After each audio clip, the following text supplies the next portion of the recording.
Car चला रहा अभिषेक अपनी माँ और पत्नी के साथ बाजार जा रहा था। कुछ देर बाद वो लोग आजादपुर मंडी से होकर गुजरने लगे तो आशा देवी झट से अपने बेटे से बोली, अरे बाप रे अभिषेक बेटा, गाड़ी जल्दी जल्दी भगा ले, आगे मंडी आने वाली है, कहीं सब्जियों को देखते ही तेरी बीवी का दिमाग फिर से खराब हो जाए और उन्हें लेने की जिद करे। बिल्कुल सही कहा माँ। कार में बैठी रिया खामोशी से उनकी ये बातें सुन रही थी। कुछ देर बाद उनकी गाड़ी सब्जी मंडी से होकर गुजरती है, जहाँ काफी सारे सब्जी के ठेले लगे हुए थे। सब्जी के उन ठेलों को देख रिया का चेहरा मायूस और आंखें नम हो जाती हैं। वो धीमे से स्वर में बोलती है, सुनिए ना, वो एक आधी सब्जी।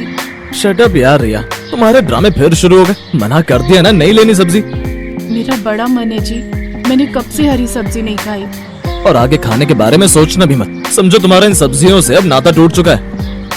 बिल्कुल सही कहा बेटा तुमने। और रिया बहू, अब तुम अपने मायके में नहीं बल्कि ससुराल में हो समझी, तो यहाँ तुम्हें हमारे हिसाब से ही चलना होगा। वही खाना होगा जो सब खाते हैं। और इतना ही शौक है ना सब्जियां खाने का, तो ऐसा करो तुम ना आटे की सब्जी बनाकर खा लिया करो।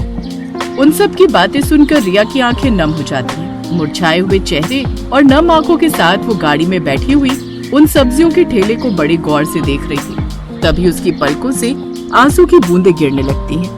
तो वो सबसे अपना दुख छुपाए उन आंसुओं को पूछती है। कुछ देर बाद वो चिकन और फिश मार्केट पहुंच जाते हैं। वाह वाह, आ गई हमारी मंजिल। ये है बहू तेरी हकीकत, और अब तू इसे जितना जल्दी अपना ले वही तेरे लिए सही है। अभिषेक बेटा, ऐसा कर दो, 2 किलो फ्रेश चिकन और 2 किलो मछली करवा ले। हाय, मेरे तो सोचते हुए अभी से मुंह में पानी आ गया। अभिषेक जल्दी से जाकर 2 किलो चिकन और 2 किलो मछली पैक करवा लेता है और बेचारी रिया अपनी नाक को दोनों हाथों से ढककर एक कोने में खड़ी थी। कुछ देर बाद वो सब लेकर वो लोग अपने घर आ जाते हैं। वाह वाह, लगता है आज तो खूब सारा गोश्त आया घर में। भाभी ऐसा करना, मेरे लिए तो तुम चिकन बिरयानी बना देना और मेरे लिए मछली के पकौड़े बहू। भाई मैं तो हमेशा की तरह अपना वही फेवरेट चिकन रोस्टेड ही खाऊंगा, इसीलिए मेरे लिए तो तुम वही बना देना। इसी तरह सभी अपनी अपनी फरमाइश बताकर चले गए, लेकिन किसी ने एक बार भी रिया की फरमाइश जानने की कोशिश नहीं की कि वो क्या खाना चाहती थी। मेरी पसंद का तो किसी को ख्याल ही नहीं। रिया सबकी पसंद का खाना बनाकर उन्हें देती है और खुद भी मन मार कर वही खाती है। दरअसल रिया के ससुराल वालों को नॉनवेज खाने का बड़ा शौक था और इसलिए उसके यहाँ हर वक्त फ्रिज बस मीट मच्छी से भरा रहता। जबकि रिया एक किसान की बेटी थी जिसने बचपन से ही अपने खेत में उगने वाली सब्जियां ही खाई थी। लेकिन जब से वो ब्याह कर अपने ससुराल के आई, वो तो जैसे सब्जियों की शक्ल ही भूल गई। ना जाने कैसी लत है यहाँ सबके इस नॉनवेज को खाने की। कद्दू, पालक, बैंगन, गोभी, ये सब तो अब बस सपने में ही दिखते हैं या माँ के घर जाकर नसीब होते हैं। यहाँ तो सबको बस इस नॉनवेज से ही प्यार है। सब जहाँ बड़े मजे से वो नॉनवेज खा रहे थे, वही बेचारी रिया थोड़ी सी बिरयानी के चावल खाती है जिन्हें वो मन मार कर खा रही थी। ऐसे कुछ दिन बाद एक रोज गली में सब्जी वाला आता है।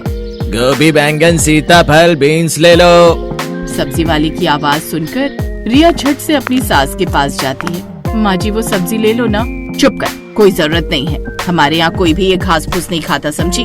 हम क्या तुझे भेड़ बकरी लगते हैं जो तू हमें ये चारा खिलाने पर तुली हुई है? लेकिन माँ जी, सब्जियों में बुराई ही क्या है?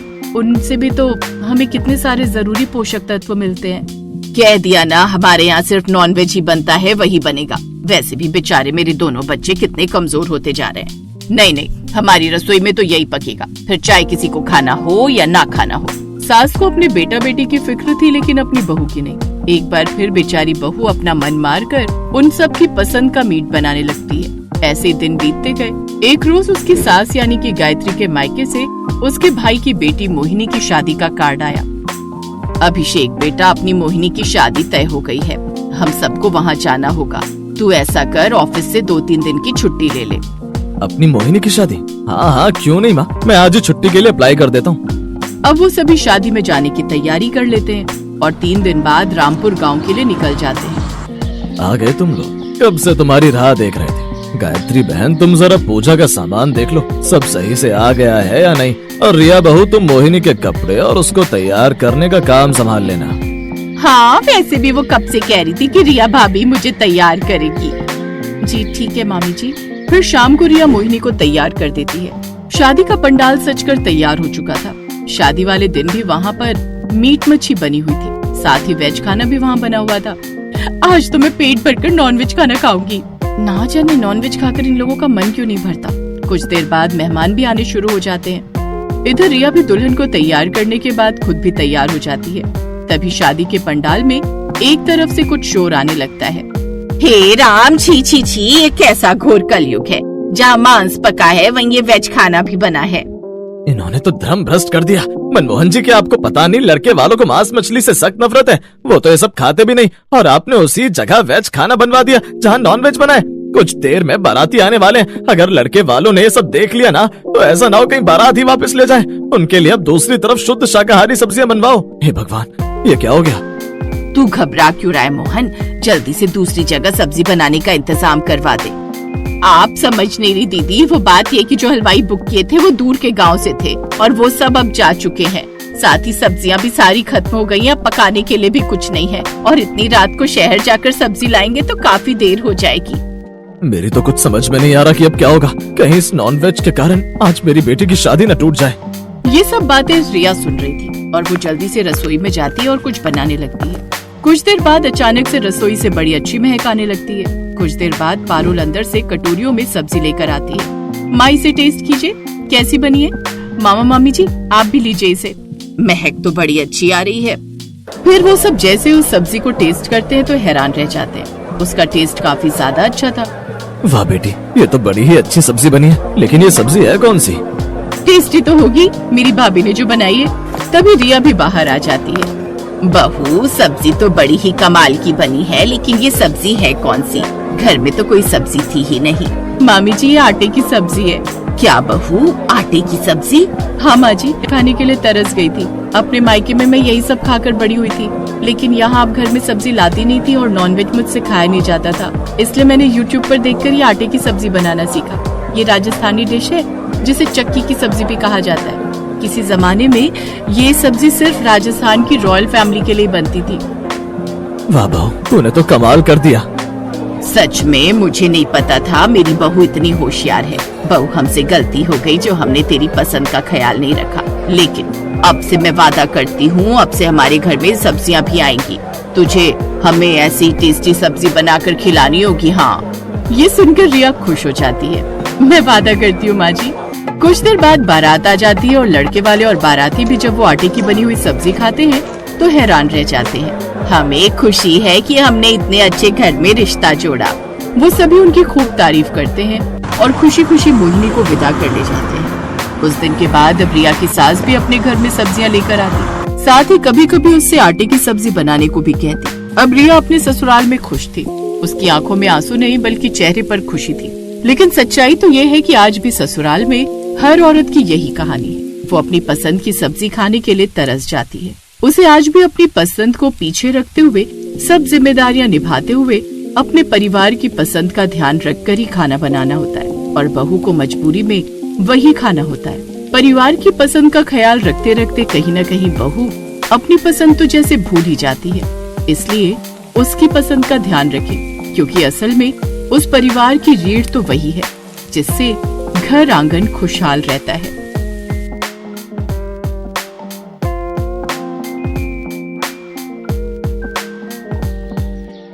भैया जरा सामान आराम से उतारना, कोई भी चीज टूटनी नहीं चाहिए। टेंशन मत लीजिए भैया जी, हम आपके फ्लैट में सामान को आराम से रख देंगे। बहुत देर से तेरे हाथ की बढ़िया अदरक वाली चाय का इंतजार कर रही थी। कितना रह गया सामान? सारा ऊपर फ्लैट में रख दिया ना। नमस्ते अंकल जी। नमस्ते बेटा, नए आए हो लगता है। जी अंकल जी, आज ही आया हूँ, बस सामान शिफ्ट कर रहा हूँ। आप भी इस एरिया में रहते हैं क्या? हाँ बेटा, वो सामने कोने वाला फ्लैट मेरा है, वहाँ दूध की दुकान है ना, वहीं से दूध लेने जा रहा हूँ। तुम्हें भी कुछ खरीदना हो तो उस दुकान से ले लिया करो, वहाँ पर दूध, दही, मक्खन, पनीर सब कुछ मिलता है। जी अंकल, बिल्कुल, थैंक यू अंकल जी। लगता है हमारे सामने वाले फ्लैट में शिफ्ट किया है, क्योंकि सामान वहीं आ रहा है। अकेला ही लग रहा है लड़का, कोई साथ नहीं है। माँ जी, रात के खाने में क्या बनाऊं? नीचे सब्जी वाला खड़ा हुआ है, एक काम करती हूँ, कटहल ले आती हूँ। कच्चा कच्चा लग रहा है, बढ़िया बन जाएगा। हाँ ठीक है बहू, कटहल ही ले आओ, मेरा भी बहुत मन है कटहल खाने का। आरती नीचे गली में सब्जी वाले से सब्जी लेने चली गई। शोभा उसके उदास चेहरे को ऐसे ही देखते रहती थी। आरती पहले ऐसी नहीं थी। वो हंसती बोलती सबसे खूब बातें करने वाली थी। 7 साल पहले आरती के पति का देहांत हो गया था। उसके बाद आरती अपने मायके चली गई क्योंकि उसके माता पिता ने एक और लड़का देखा जिससे आरती की दूसरी शादी कर सके, पर वो लड़का भी गलत था। इसलिए आरती ने उससे शादी करने के लिए मना कर दिया और उसके बाद फिर से आरती अपनी बूढ़ी सास के पास आ गई और तभी से आरती अपनी सास शोभा के साथ रह रही है। शोभा ने कई बार आरती को दूसरी शादी करने के लिए कहा, पर आरती ने फिर मन नहीं बनाया। ओ सब्जी वाले भैया, कटहल कैसे दिया? आरती की आवाज सुनकर रोहित नाम के उस आदमी की नजर आरती पर गई जो नया नया फ्लैट में आया था। रोहित ने आरती को हाय किया। आरती ने बहुत धीरे से हाय का जवाब दिया। हाय। हाय भैया, आधा किलो कटहल दे दो। कटहल?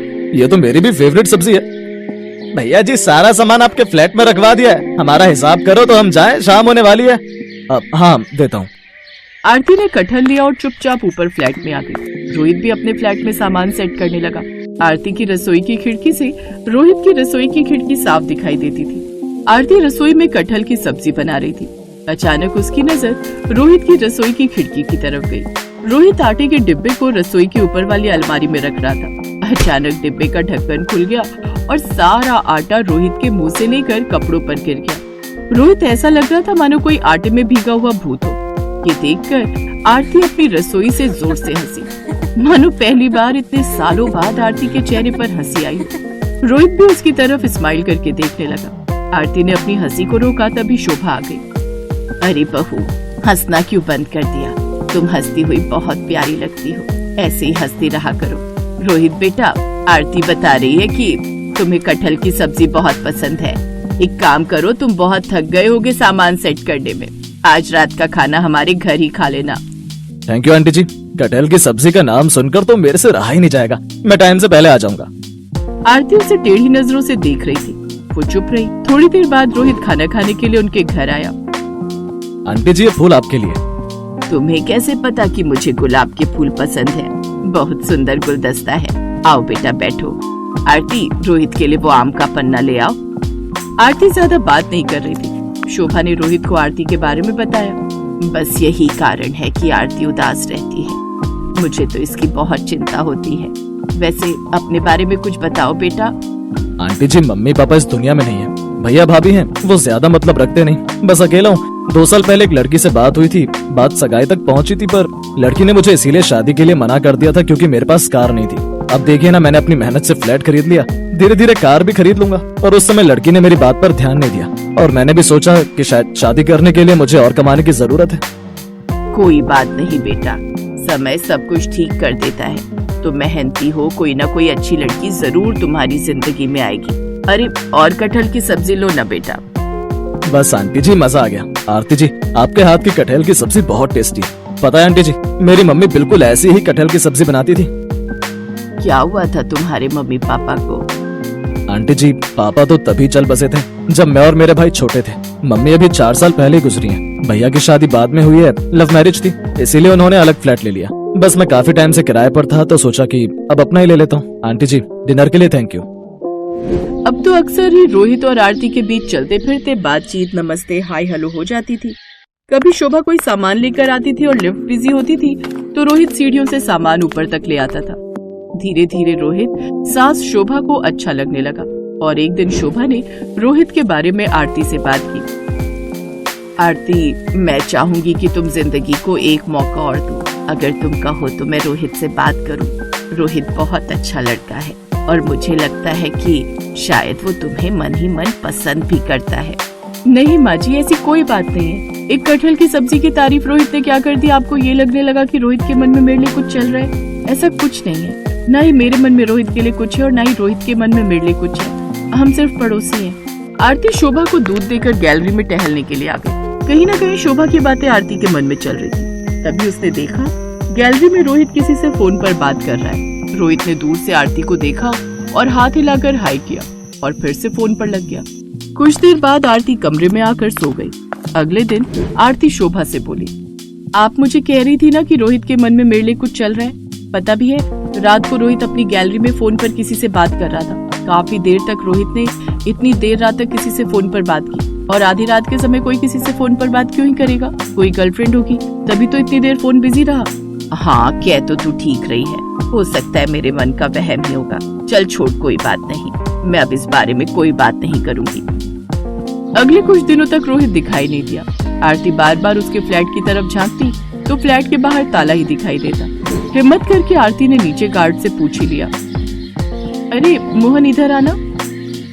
बोलो आरती दीदी, क्या हुआ? वो जो हमारे सामने फ्लैट में रहते हैं, क्या नाम है उनका? रोहित। वो कहाँ गए हुए हैं? उनके फ्लैट के बाहर कुछ दिन से ताला लगा हुआ है। वो शादी के लिए गए हैं। आरती ने गार्ड के मुंह से बस इतनी बात सुनी और उसकी आंखों में आंसू आ गए। शायद उसके मन के किसी कोने में रोहित के लिए हल्की सी जगह बनने लगी। पर एक बार फिर आरती का दिल टूटा। वो उदास हो गई। उसने रात को खाना भी नहीं खाया और चुपचाप सो गई। अगले दिन आरती को रोहित के फ्लैट से आवाज सुनाई दी, मानो कोई शोर मचा रहा हो। अरे आरती बेटा, देख तो जरा, रोहित किसी मुसीबत में दिखाई दे रहा है, तू जाकर मदद तो कर। रोहित कब आया? जी माँ जी। आरती ने रोहित का दरवाजा खटखटाया। दरवाजा खुला हुआ था। मैं दरवाजा नहीं खोल सकता, जिसको अंदर आना है अपने आप आ जाओ, दरवाजा खुला हुआ है। आरती को ये सब अटपटा लगा, पर वो रोहित के फ्लैट में घुस गई। रोहित किचन में था और उसके दोनों हाथ चिपके हुए थे। सामने आधा कटा बिखरा हुआ कटहल रखा था। ये क्या कर रहे हो आप? और आपके दोनों हाथ चिपक क्यों गए? अरे क्या बताऊं आरती जी, दोस्त की शादी में गया था गांव। वहां उसने पेड़ का ताजा कटहल दे दिया। बोला कि मुझे पसंद है तो मैं लेता जाऊं। ले तो आया, पर कटहल काटना कितना मेहनत का काम है ये आज पता चल रहा है। मेरे तो दोनों हाथ ऐसे चिपक गए मानो इस पर गोंद लगा दिए। छुड़वाने में मेरी मदद कीजिए ना आरती जी।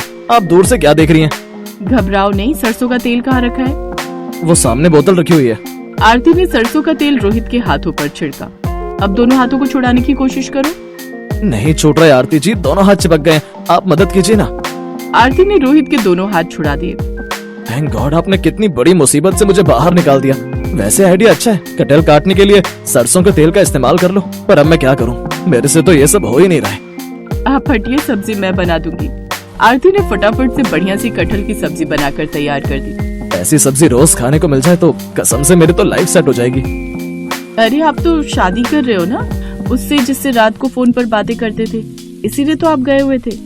अरे मैंने बताया तो मेरे दोस्त की शादी थी। मेरी शादी होती तो मैं इस बिल्डिंग में सभी को इनवाइट करता। और आप रात में बात करने की बात कह रही हैं। वो तो मेरे बड़े भैया थे, कभी कभी मेरा हाल चाल पूछ लेते थे। दिन में हम लोग बिजी होते हैं, इसीलिए रात में थोड़ी बात कर रहे थे। वैसे बात तो मुझे आपसे भी करनी है, अगर आप इजाजत दे तो। मेरे से बात करनी है, पर किस बारे में? अगर आप बुरा ना माने तो मुझे आपके हाथों की कटहल की सब्जी पूरी जिंदगी खानी है। रोहित की बात सुनकर आरती शर्मा गई। उसकी आंखों में खुशी के आंसू थे। शायद मनी मन वो भी रोहित को प्यार करने लगी थी। आरती के साथ शोभा की खुशी का ठिकाना नहीं था, क्योंकि रोहित बहुत अच्छा लड़का था। कुछ दिनों बाद पूरी बिल्डिंग के लोगों के सामने रोहित आरती के साथ सगाई करता है। और फिर कुछ दिनों बाद रोहित के किचन में बढ़िया सी कटहल की सब्जी बन रही थी, जो उसकी पत्नी आरती बना रही थी।